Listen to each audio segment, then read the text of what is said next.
नमस्कार।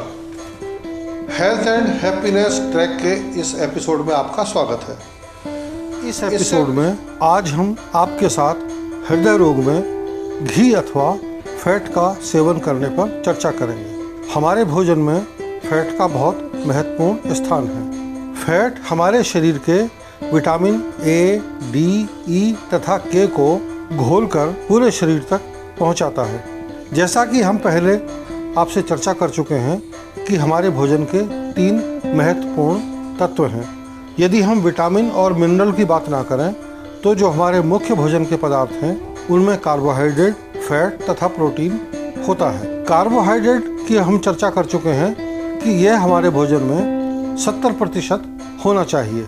इससे हमको 70% ऊर्जा मिलनी चाहिए। फैट से हमको 20 से 25% तक ऊर्जा मिलनी चाहिए। प्रोटीन भी हमारे भोजन में 20% तक होनी चाहिए।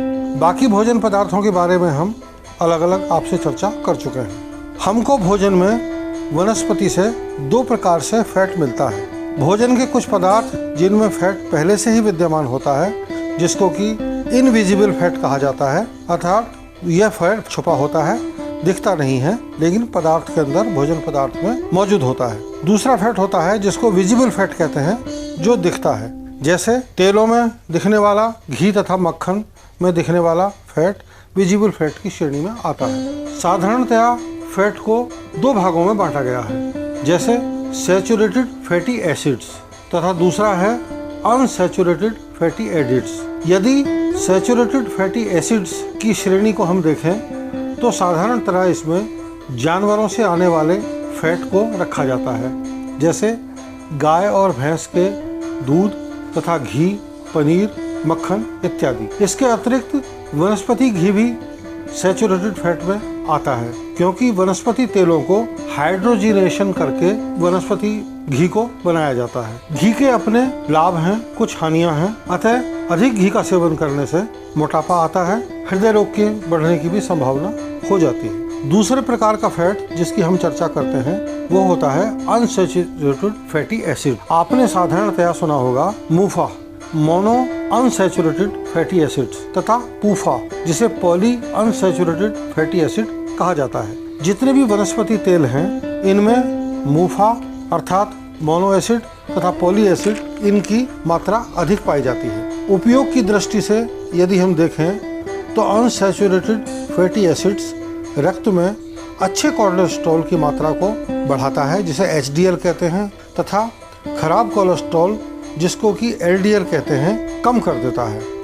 अतः तेल का सेवन भोजन में उत्तम है। जो फैट कमरे के तापमान पर ठोस हो जाता है अर्थात सॉलिड बना रहता है, जैसे गाय भैंस का घी, वनस्पति घी, नारियल तेल, ये सैचुरेटेड फैटी एसिड्स कहलाते हैं।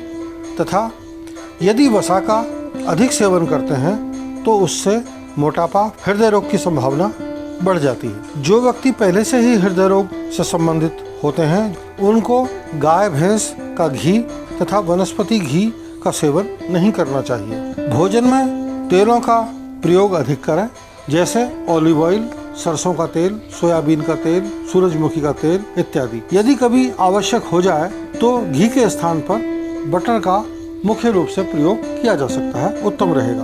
अंत में आपसे यही परामर्श करते हैं कि जहां तक संभव हो तेलों का सेवन अधिक करें। आवश्यकता होने पर आप मक्खन अथवा बटर का सेवन भी कर सकते हैं, परंतु गाय और भैंस के घी का तथा वनस्पति घी का सेवन अत्यंत कम करें। यह आपको अनावश्यक मोटापा तथा हृदय रोग से भी बचाएगा। इसी के साथ हम आपके उत्तम स्वास्थ्य की कामना करते हैं। धन्यवाद। प्रत्येक आयु वर्ग के रोगों की जानकारी के लिए आप सब्सक्राइब अवश्य करें, जिससे कि हमारे नए एपिसोड आप तक पहुंचते रहें।